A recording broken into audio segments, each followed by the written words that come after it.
Terima kasih Tuhan, kami bersyukur buat sore hari ini. Keberadaan kami di tempat ini semua karena anugerah dan kebaikan Tuhan. Biarlah sore hari ini kami rindu persembahkan syukur. Kami rindu persembahkan puji-pujian bagi Tuhan Allah kami yang hidup. Sebab kami percaya kasih setiamu untuk selama-lamanya dalam hidup kami. Terima kasih Tuhan, terima kasih Tuhan. Haleluya, mari kita menyembah Dia.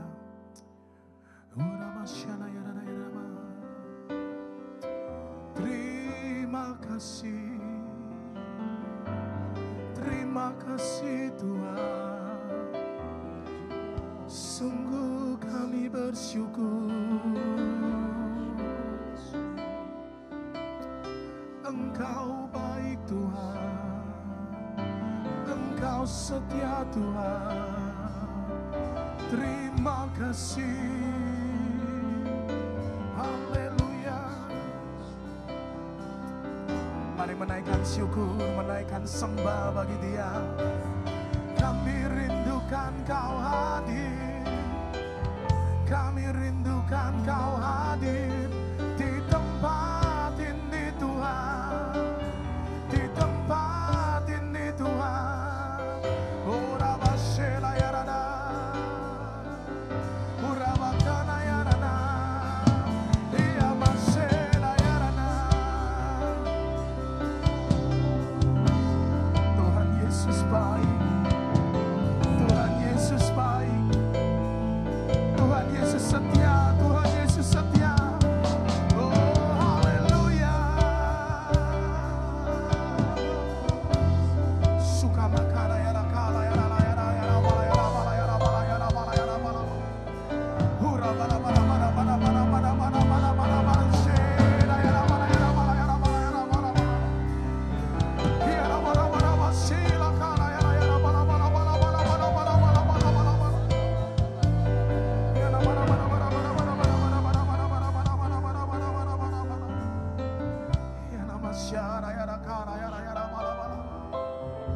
Terima kasih Tuhan, terima kasih Tuhan.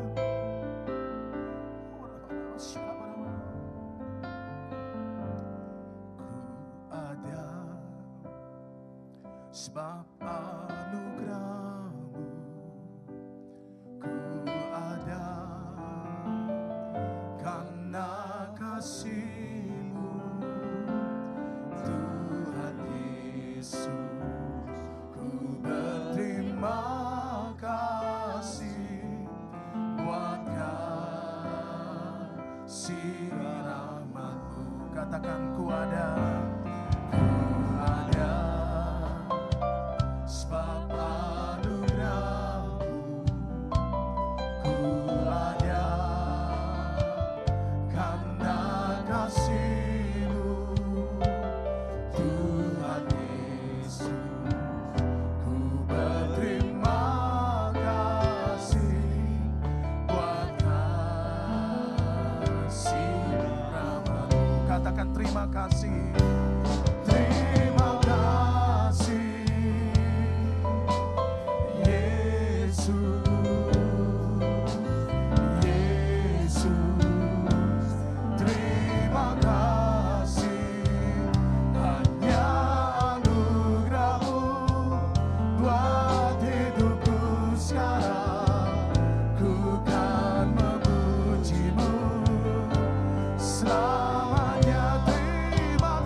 kita di tempat ini mensyukuri buat kasih dan rahmat Tuhan yang sediakan dalam hidup kita. Mari bersama katakan, terima kasih Yesus, Yesus, terima kasih, hanya anugerah-Mu buat hidupku sekarang. Ku kan memuji-Mu selamanya. Mari umat Tuhan katakan, terima kasih. Ada ucapan syukur, ada pujian bagi-Mu Tuhan di tempat ini. Hanya anugerah-Mu buat hidupku sekarang. Ku kan memuji-Mu selamanya. Sungguh kami bersyukur Tuhan. Terima kasih Yesus, Yesus. Terima kasih, hanya anugerah-Mu buat hidupku sekarang. Ku kan memuji-Mu selamanya. Dengan sungguh katakan, terima kasih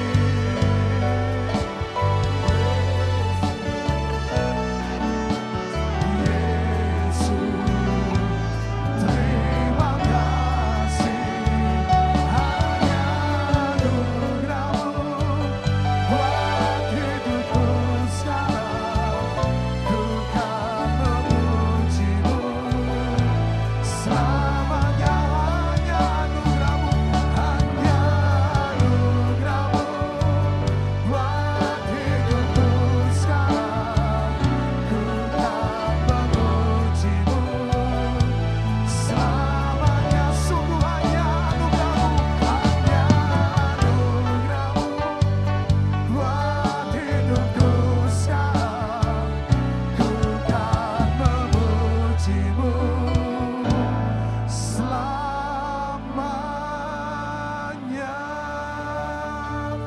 Mari memuji Tuhan, berikan kemuliaan bagi Tuhan. Oh haleluya. Oh Rabbashana Yarana, Hiya Masera Yarana.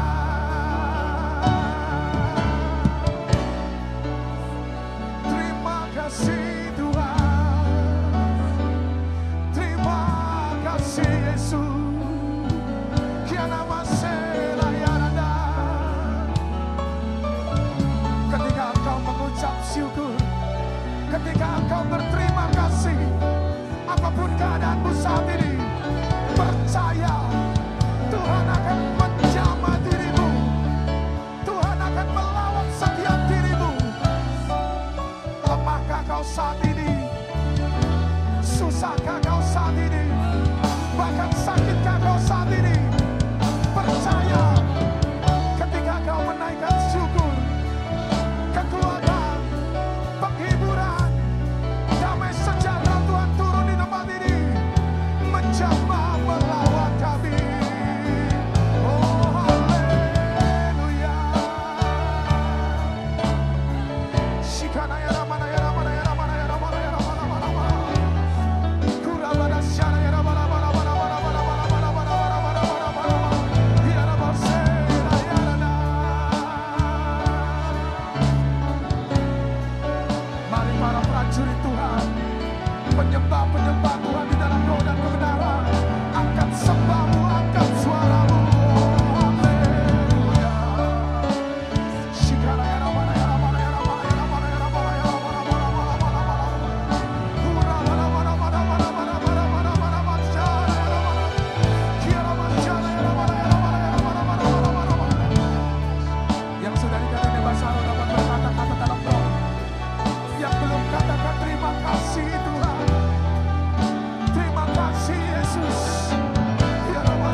Perdengarkan suara pujianmu, perdengarkan suara pengagunganmu di hadapan Raja segala Raja.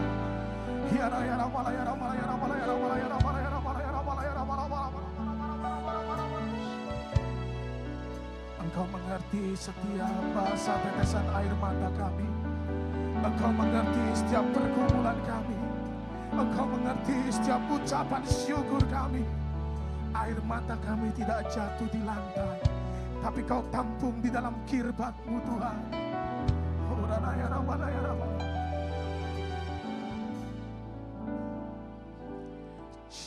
Jesus, I worship you.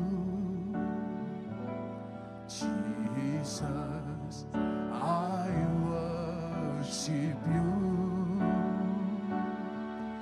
Be glorified and magnified. Jesus, I worship you. Jesus, I worship you. Jesus. Hallelujah. Jesus, I worship you. Be glorified and magnified. Jesus, I worship you. Mari bersama-sama kita boleh bangkit berdiri.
jemaat yang siap bersuka cita memasuki tahun permulaan yang baru.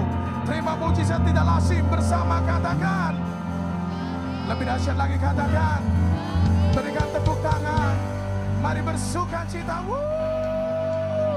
Haleluya.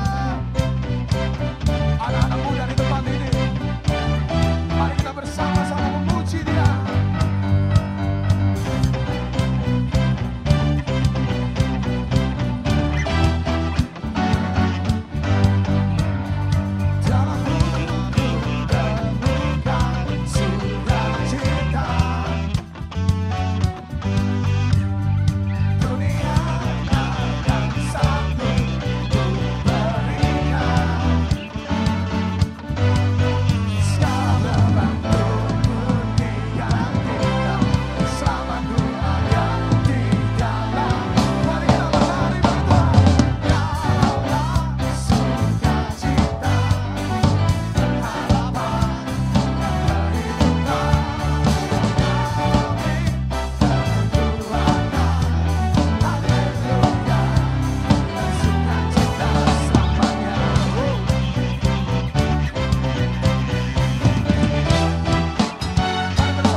Mari bertepuk tangan lebih dahsyat lagi.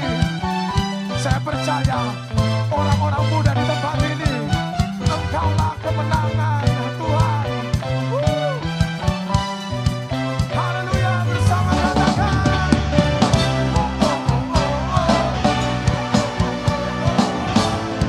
Yes.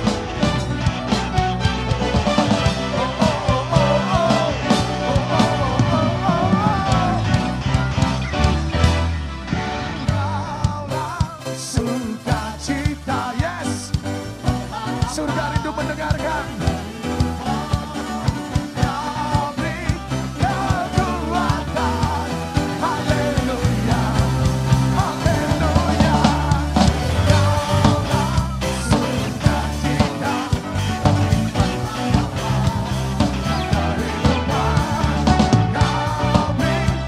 kekuatan, haleluya. Bersukacita, haleluya, bersukacita selamanya.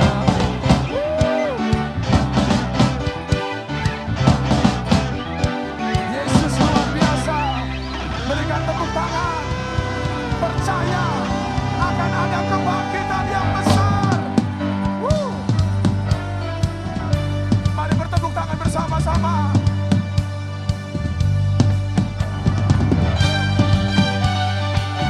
Kami percaya Tuhan, ada kebangkitan yang besar bersama Tuhan. Curahkan Roh-Mu atas manusia di bumi. Biar anak-anakmu baikkan nubuatan, beri mimpi dan penglihatan yang isi hatimu. Biar iman kami bangkit, sudah nyatakan kedatangan. Mari bersama. Dan ada kebangkitan yang besar, dan ada pemulihan di negeri kami. Dan ada kebangkitan yang besar, yang berseru kepada Yesus diselamatkan.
Mari sebelum duduk berikan tos kiri kanan, katakan, percaya ada kebangkitan yang besar bagi bangsa ini, bagi negara ini. Percaya ada kebangkitan yang besar. Berikan kemuliaan yang paling dahsyat bagi Tuhan. Haleluya. Kebaikan Tuhan. Kita berikan tepuk tangan bagi Allah kita. Haleluya. Oleh karena kemurahan Tuhan, ku ada sampai hari ini. Oleh karena kebaikan Tuhan, janji-Mu terjadi bagiku. Oleh karena kemurahan, oleh karena kemurahan Tuhan, ku ada sampai hari ini. Oleh karena kebaikan Tuhan, janji-Mu terjadi bagiku. Aku percaya, aku percaya, berkat-Mu atasku melimpah, kebajikan kemurahan selalu mengikutiku. Ku puji, ku sembah Kau Tuhan. Aku percaya, aku percaya, berkat-Mu atasku melimpah, kebajikan kemurahan selalu mengikutiku. Ku puji, ku sembah. Mari bersama kita boleh bangkit berdiri, katakan, aku percaya Tuhan. Aku percaya, berkat-Mu atasku melimpah, kebajikan kemurahan selalu mengikutiku. Ku puji, ku sembah. Aku percaya,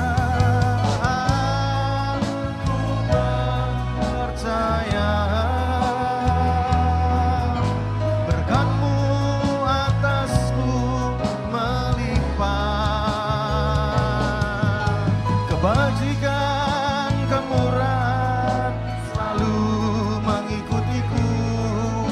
Ku puji, sekali lagi aku percaya, aku percaya, berkat-Mu atasku melimpah, kebajikan kemurahan selalu mengikutiku. Ku puji, ku sembah Kau Tuhan. Ku puji, ku sembah Kau Tuhan. Ku puji, ku sembah Kau Yesus. Haleluya.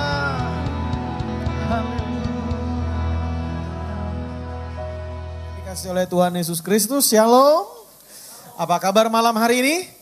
Luar biasa, puji Tuhan. Saya percaya kita berkata luar biasa bukan karena situasi yang kita alami. Ya saudara lagi senang lalu saudara berkata kabarnya luar biasa. Atau saudara berkata luar biasa karena saudara lagi susah lalu saudara paksa-paksa bilang luar biasa. Tapi saya percaya kita berkata luar biasa karena kita tahu kita berjalan dengan Tuhan yang luar biasa. Amin. Nah saudara, malam hari ini saya ingin mengajak kita untuk sama-sama buka firman Tuhan 1 Timotius pasalnya yang ke-6 ayatnya yang ke-6. Sekali lagi buka firman Tuhan 1 Timotius pasalnya yang ke-6 ayatnya yang ke-6. Kita akan sama-sama baca firman Tuhan, pelajari firman Tuhan pada hari ini. 1 Timotius pasalnya yang ke-6, ayatnya yang ke-6. Yang sudah ketemu katakan amin.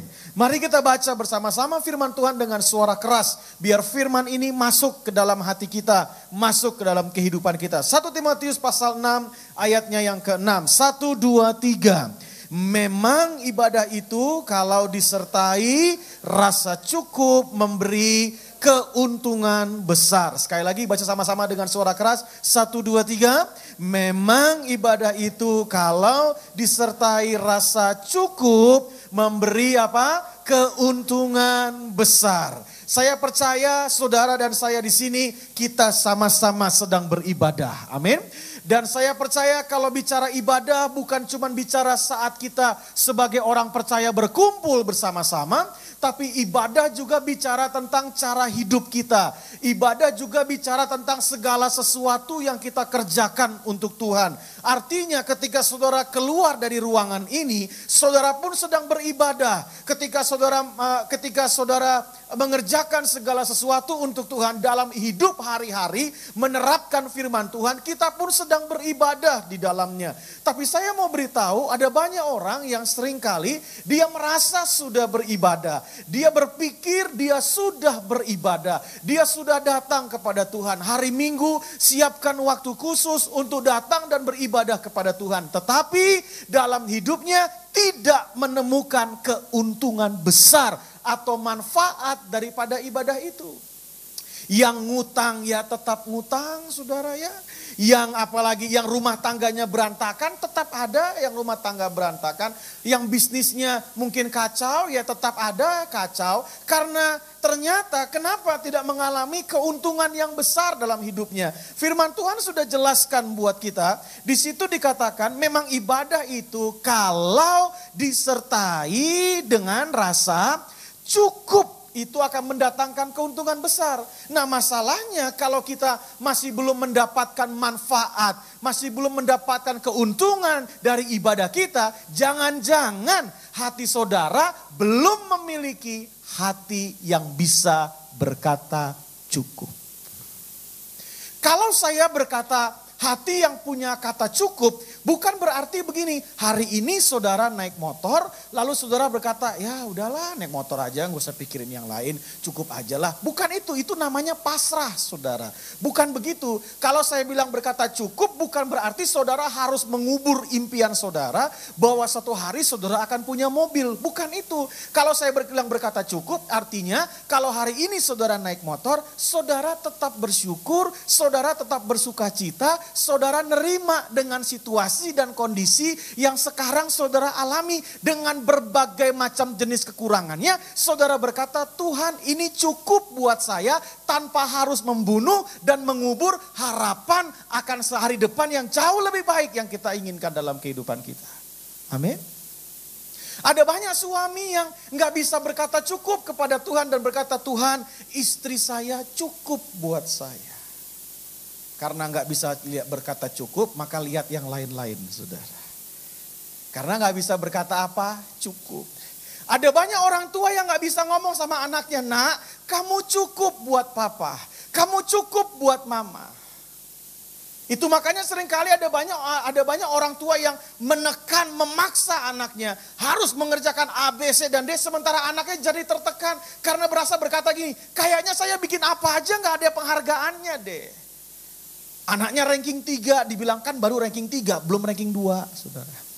Anaknya ranking 2 dibilangkan baru ranking 2, belum ranking 1 saudara.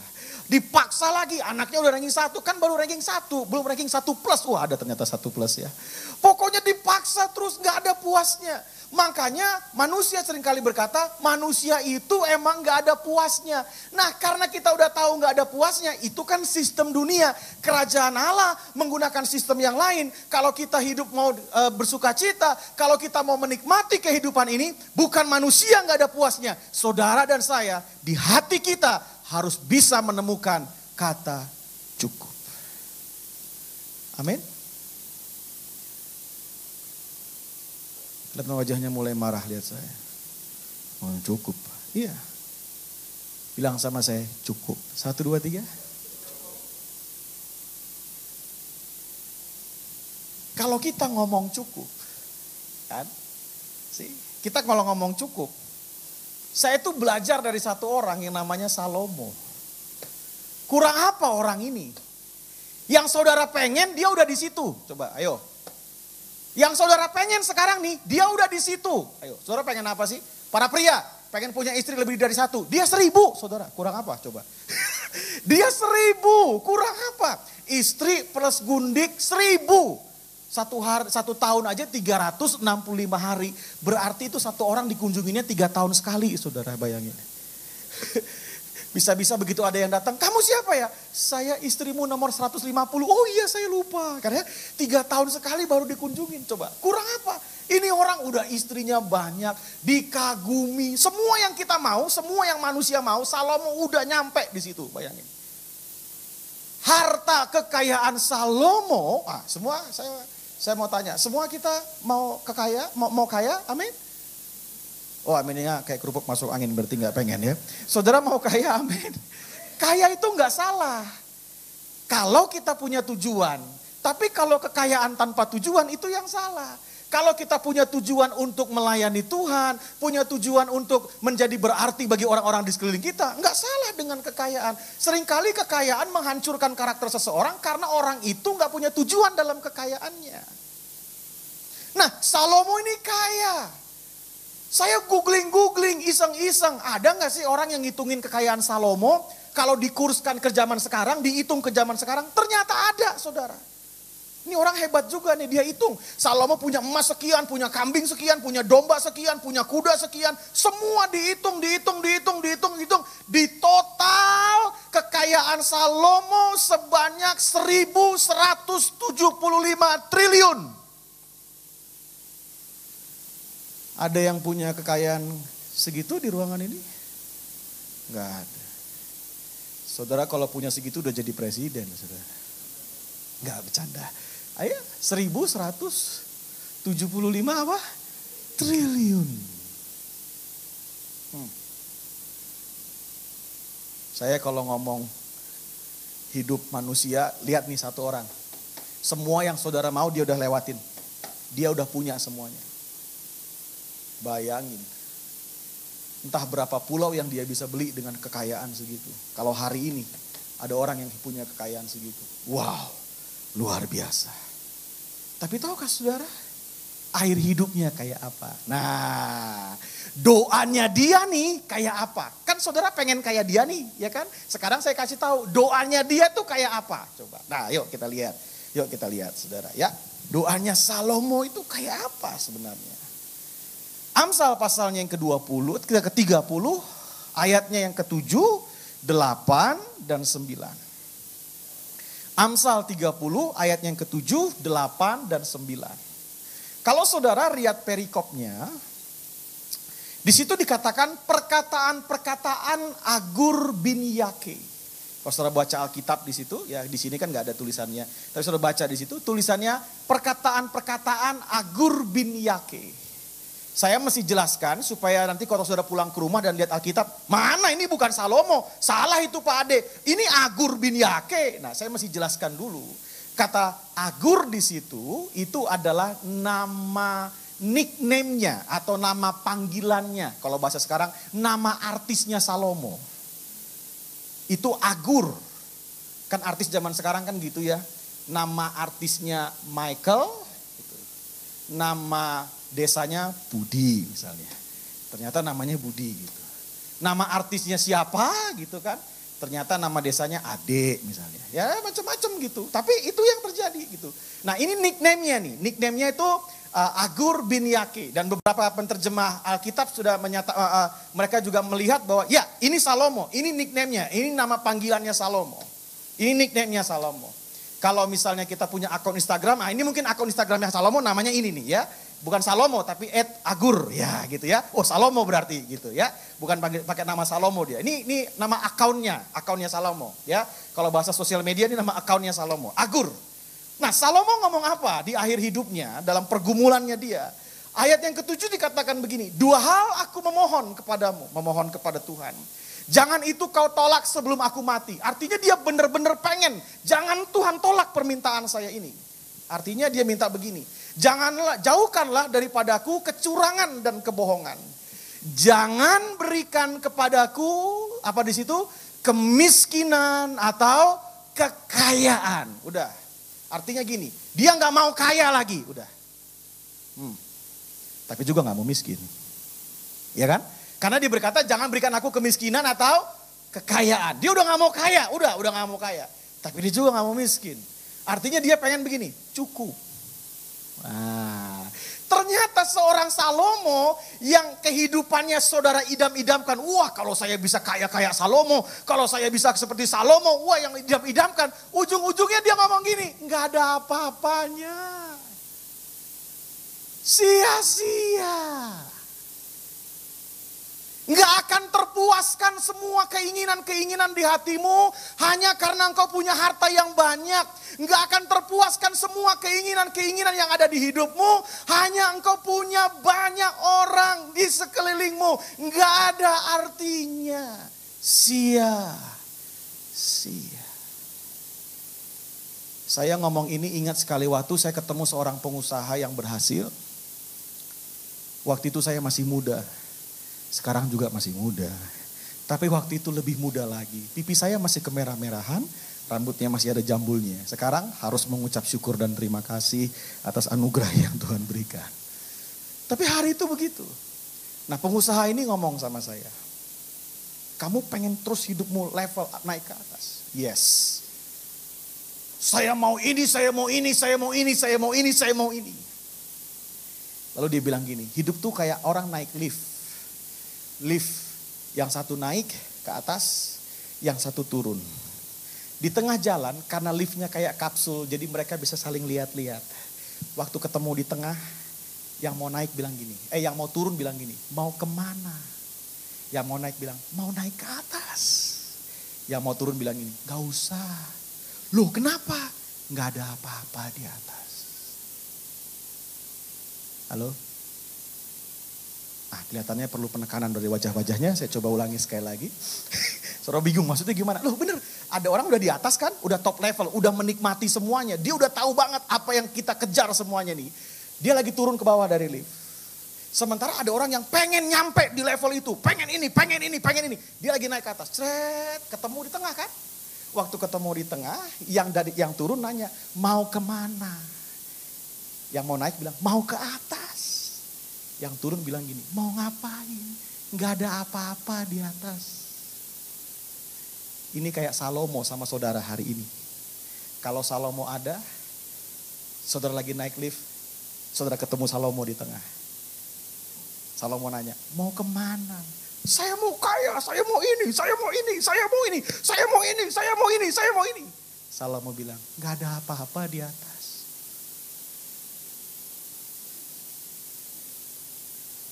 Semua sia-sia.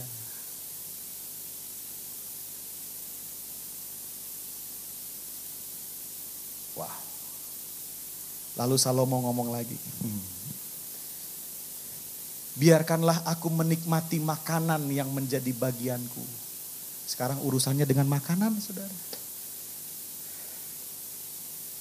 Ini sama dengan khotbah, ini sama dengan doa Yesus yang diajarkan kepada kita dalam doa Bapa kami, berikanlah kami pada hari ini makanan kami yang secukupnya. Jadi ternyata Salomo orang yang begitu hebat, orang yang luar biasa.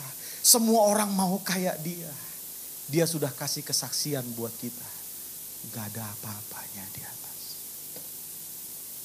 Bukan dengan kamu punya semua kamu terpuaskan. Bukan karena kamu memiliki semuanya kamu terpuaskan.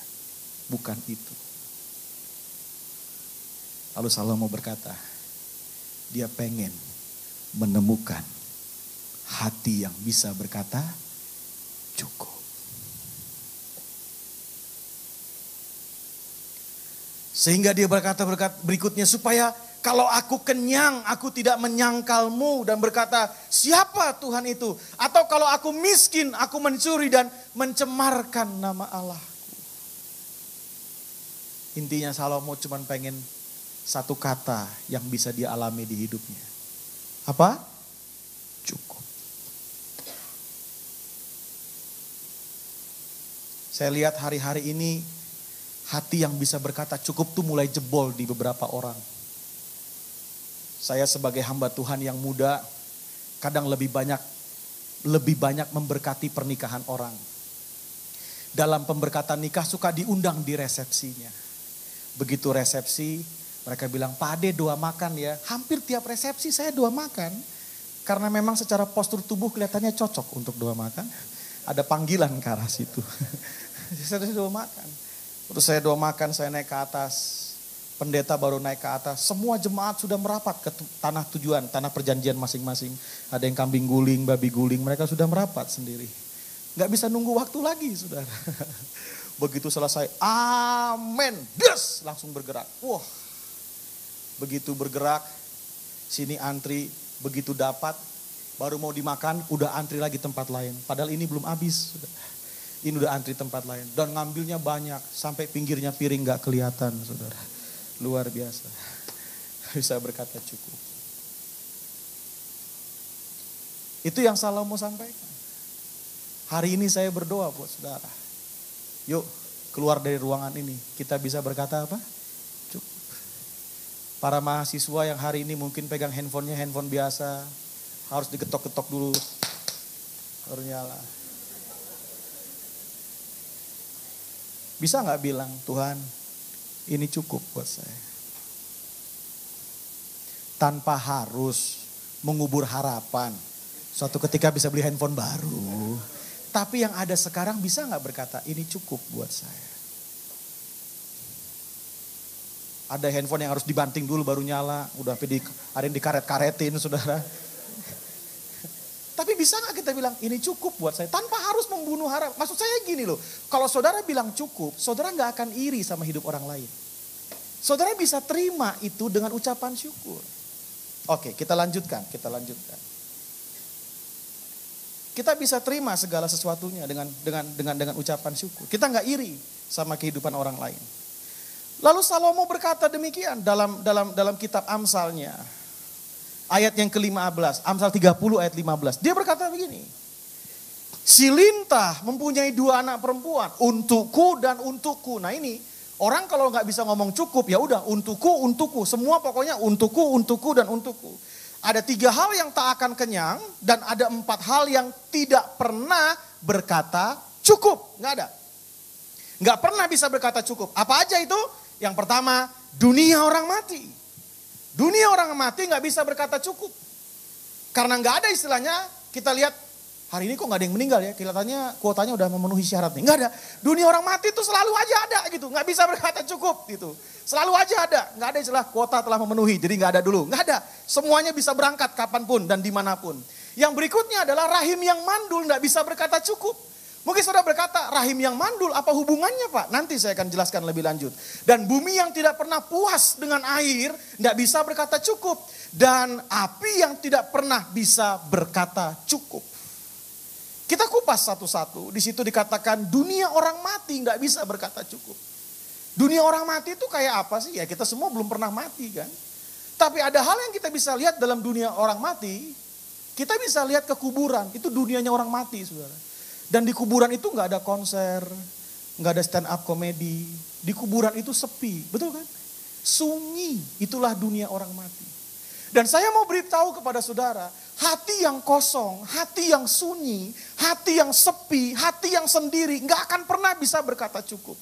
Mungkin saudara berkata, enggak, saya enggak sendirian. Buktinya hari ini saya berkumpul di antara 600 orang di ruangan ini. Enggak segitu kali Pak, lihat pakai mata iman saya 600 orang.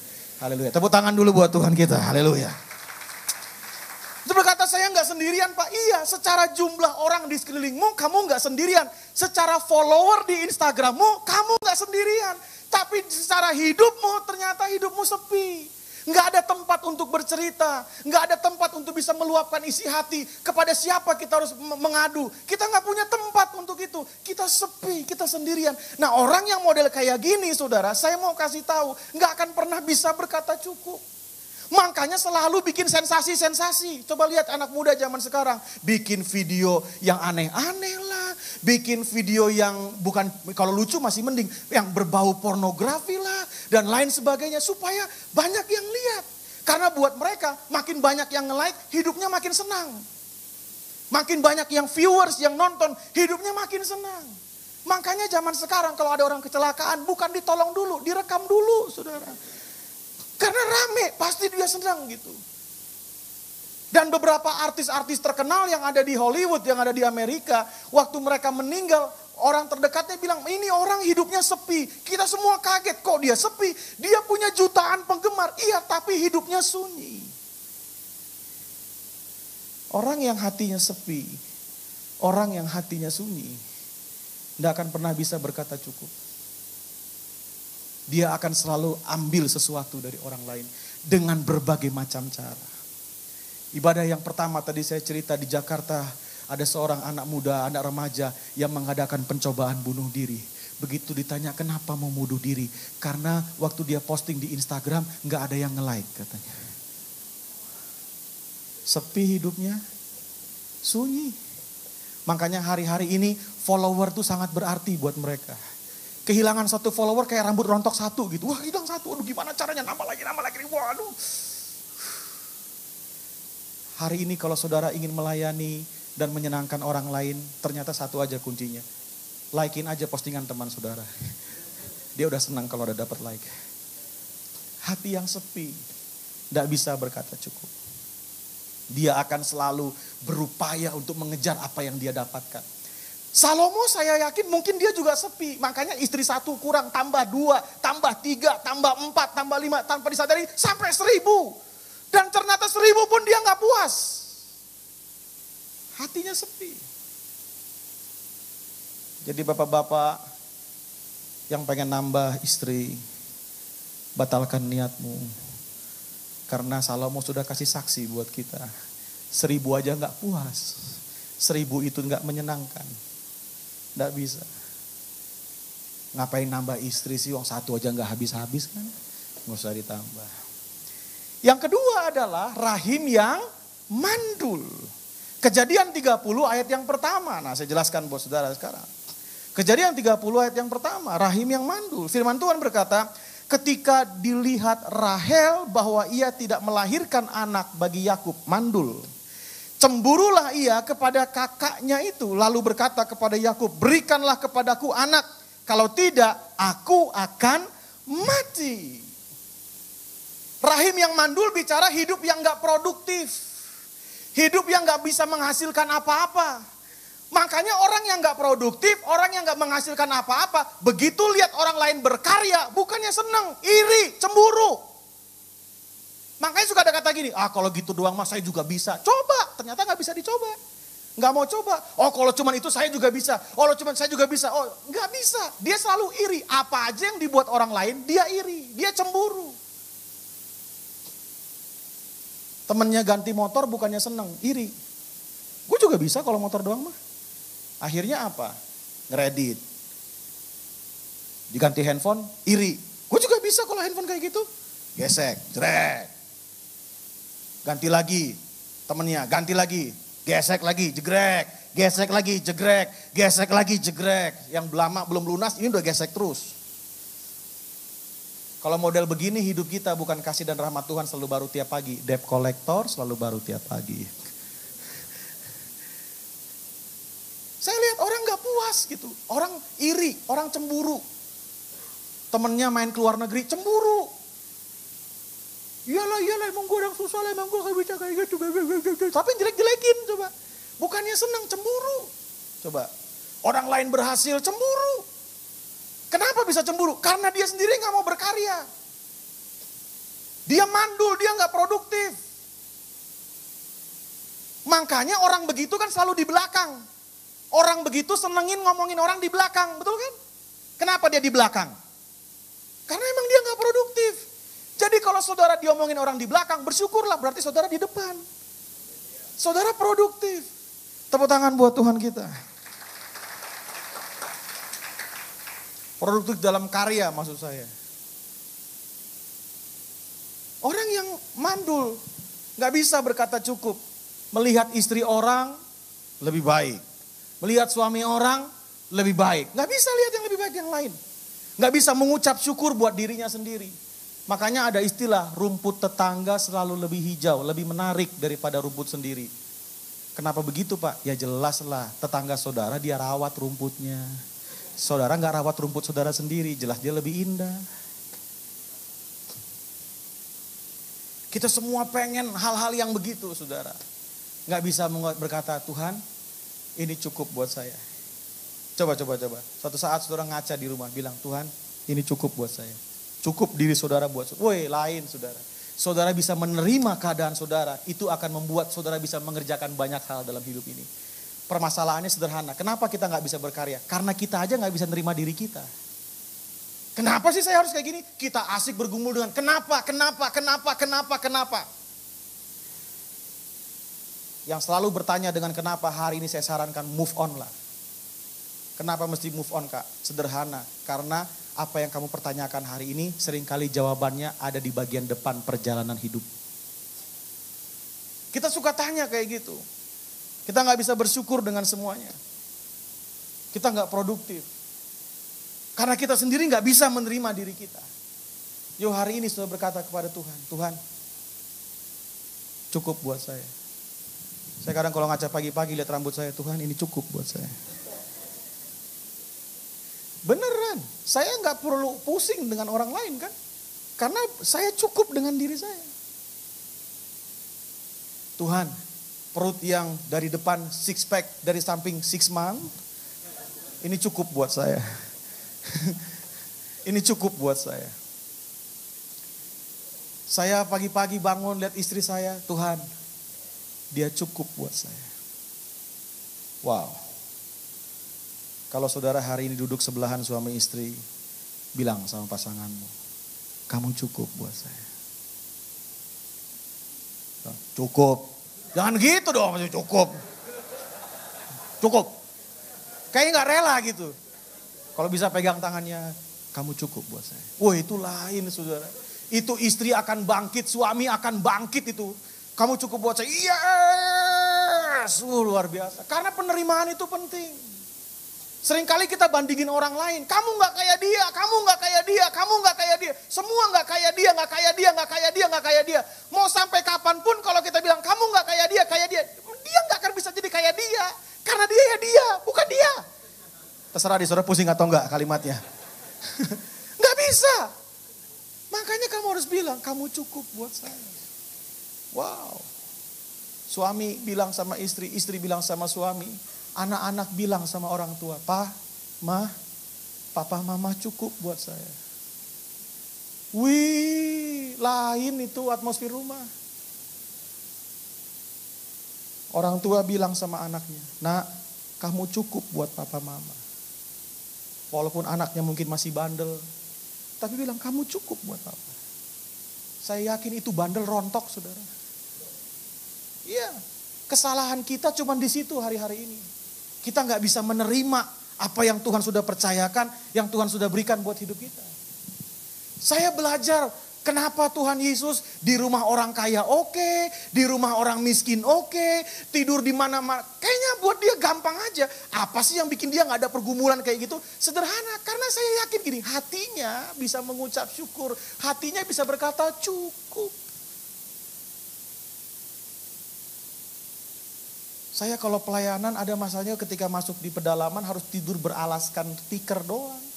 Kadang beralaskan koran doang.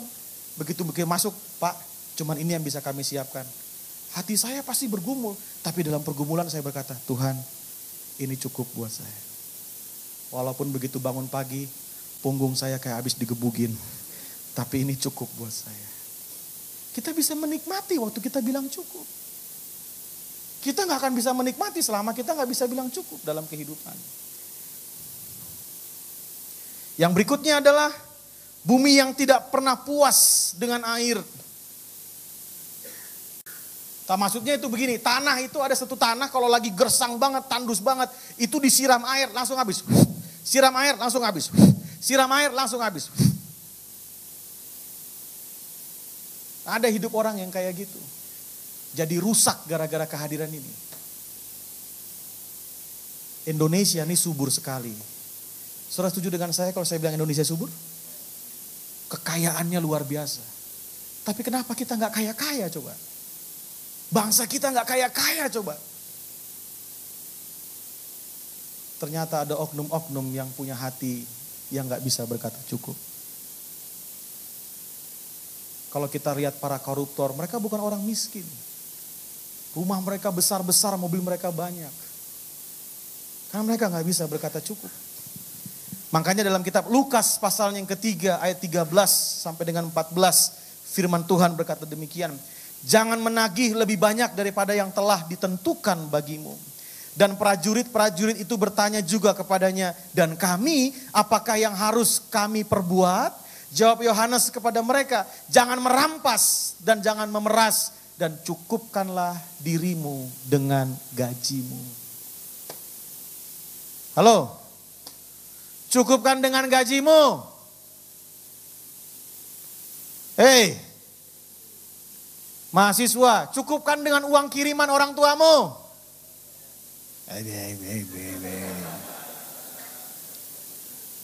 Cukupkan. Nah, papa cuma bisa kirim sekian hari bulan ini. Begitu kirimannya nyampe, Tuhan, ini cukup buat saya. Wajahnya mulai gak suka lagi lihat saya. Karena kalau gak punya rasa cukup, mau sampai kapanpun, mau berapa banyak pun gak akan pernah cukup. Orang yang bisa lihat kelimpahan adalah orang yang bisa berkata cukup. Selama saudara gak bisa berkata cukup, mau dituangin berapapun, mau dikasih berapapun, saudara akan berkata kurang nih. Hanya orang yang bisa berkata cukup. Dia yang bisa berkata stop, udah kebanyakan, cukup. Dan orang itu yang bisa melihat kelimpahan dalam kehidupan.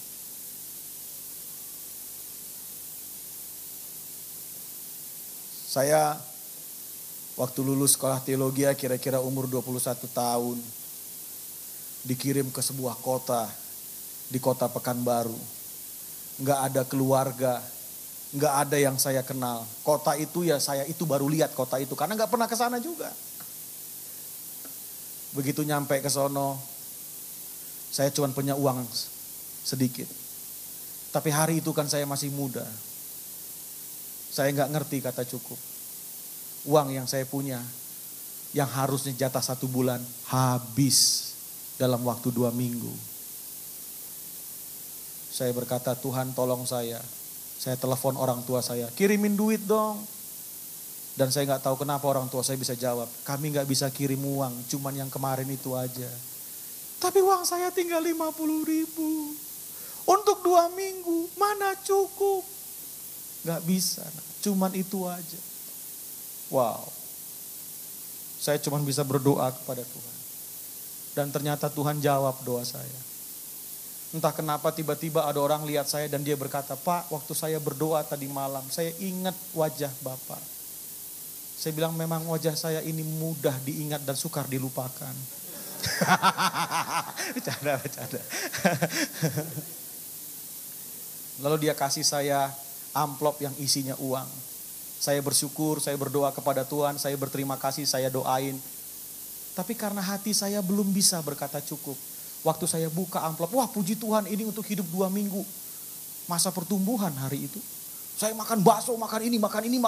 Ternyata tanpa disadari 1 minggu habis. Kehidupan masih ada 1 minggu yang berikutnya. Lalu dengan iman saya berkata, ya kalau yang lalu Tuhan tolong saya, haleluya. Yang sekarang pasti Tuhan tolong saya. Bukankah begitu seringkali iman-iman kita anak-anak yang merantau? Yang lalu Tuhan tolong saya, pasti sekarang Tuhan tolong saya. Haleluya, gagah banget kayaknya. Karena yang lalu dikasih amplop, image saya pasti amplop lagi.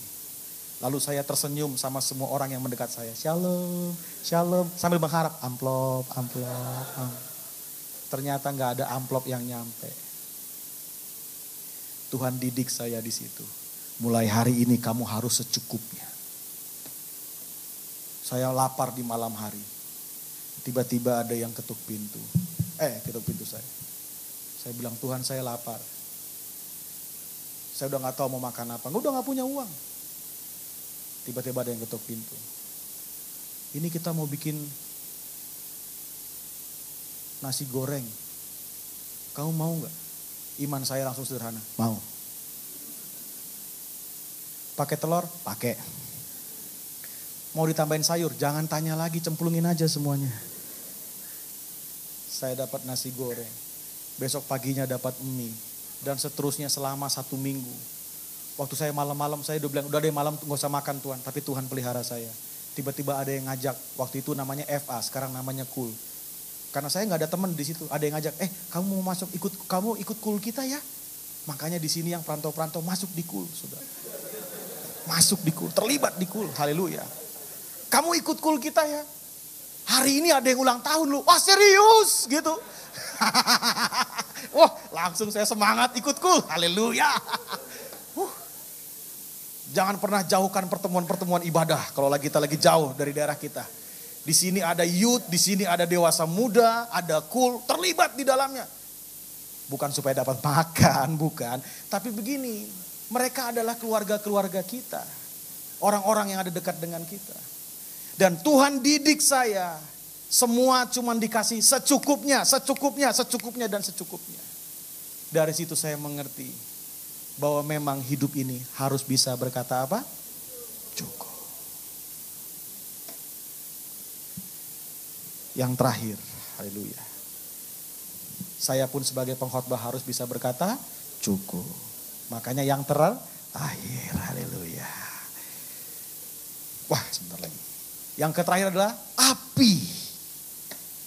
Api gak bisa bicara cukup. Tadi malam saya sharing di anak muda ngomong soal love, sex, and dating. Saya selalu berkata, cinta itu kuat seperti maut. Dan nyalanya seperti nyala api. Api itu kalau dia bisa dikendalikan, dia bermanfaat. Betul kan? Orang masak pakai api. Api kalau bisa, bukan soal kecil atau besar. Sekalipun besar kalau bisa dikendalikan, dia bisa bermanfaat. Tapi sekali lagi, api kalau nggak bisa dikendalikan, dia akan menghancurkan. Dan api kalau sudah menghancurkan, nggak ada kata cukupnya. Nggak ada. Nggak ada. Kalau rumah udah satu kebakaran, nggak ada yang memadamkan, itu bisa satu RT kena semua. Nggak ada ampun saudara. Tuh kalau api itu. Nggak ada lagi kebakaran, apinya berkata, udah. Pintu aja, ini cukup buat kita. Nggak ada, cuman pintu aja nggak ada. Itu selama nggak dipadamkan dihajar semuanya. Api menghancurkan. Dan saya mau beritahu, orang yang nggak punya hati yang berkata cukup, hidupnya akan menghancurkan banyak hal. Gereja hancur karena ada banyak orang di dalamnya yang tidak bisa berkata cukup. Pelayanan banyak hancur karena ada banyak orang di dalamnya yang tidak bisa berkata cukup. Bukan cuman sampai di situ, perusahaan banyak hancur, keluarga banyak hancur. Bahkan saya mau kasih tahu, bisa jadi negara pun bisa hancur kalau di dalamnya tidak dikuasai oleh orang-orang yang bisa berkata cukup.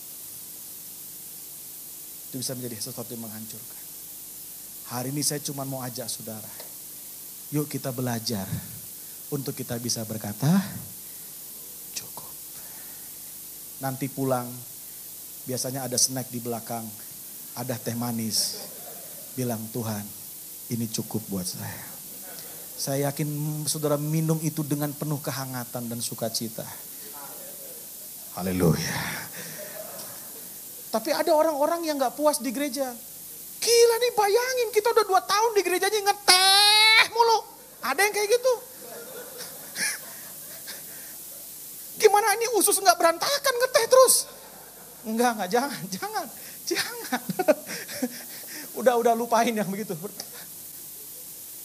Ini pisang goreng terus.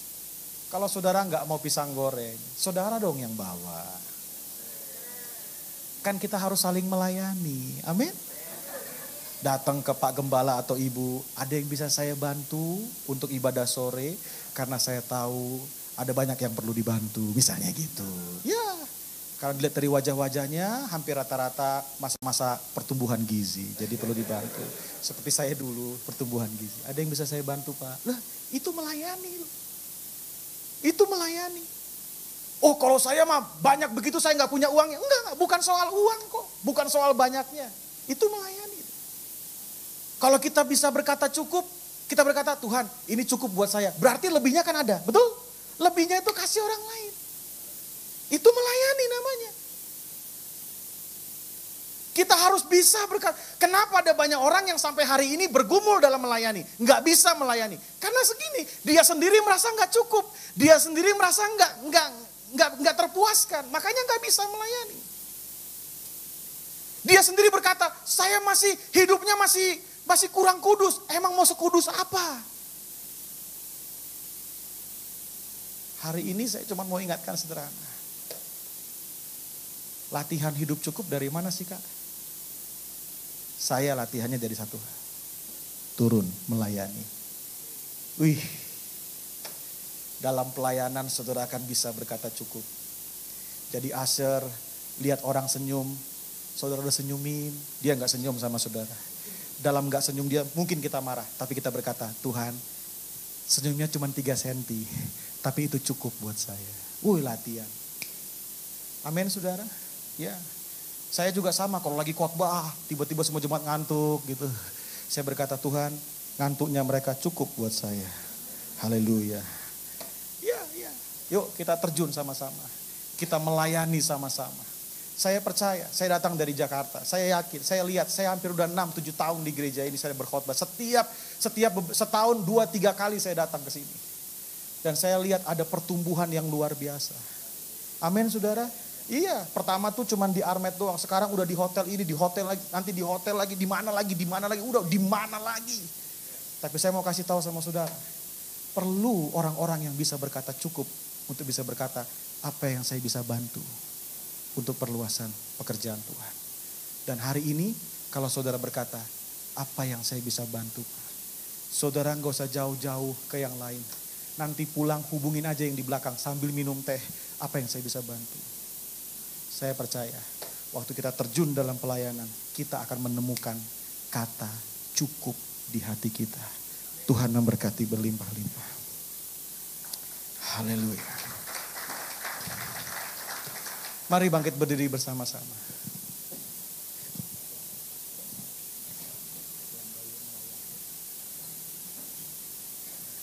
Mungkin saudara tanya saya, apa hubungannya Pak?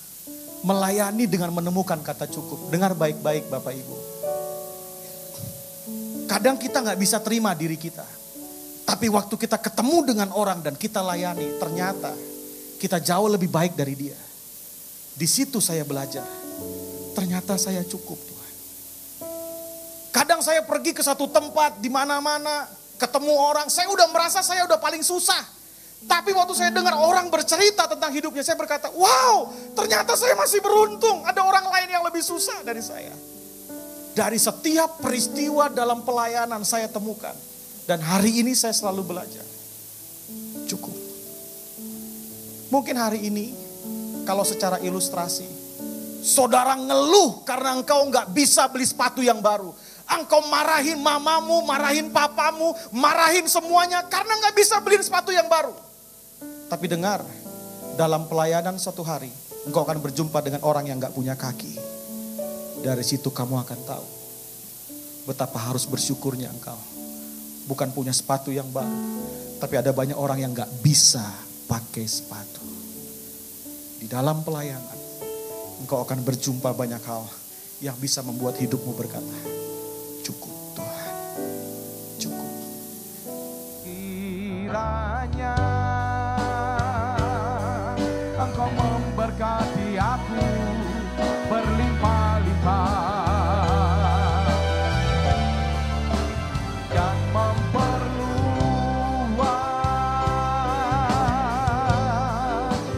daerahku. Dan kiranya tangan-Mu menyertai aku dan melindungi aku daripada malapetaka, sehingga kesakitan tidak menimpa aku. Mari sekali lagi dengan sungguh-sungguh kita katakan doa Yahweh ini.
Yang percaya doamu jawab oleh Tuhan, katakan haleluya.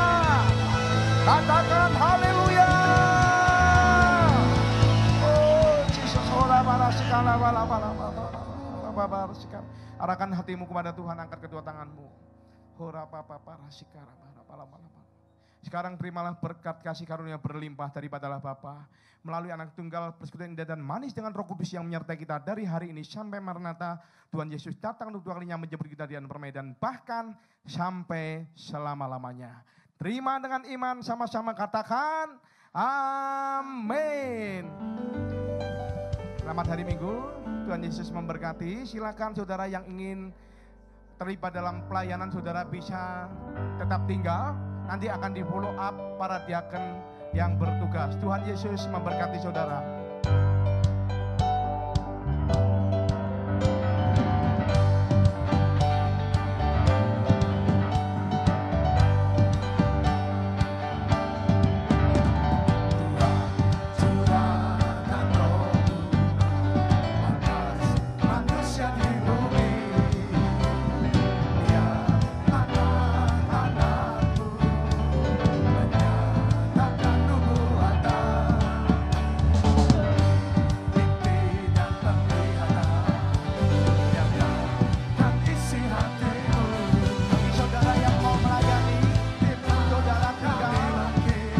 Nanti akan ada follow up dari diaken yang bertugas.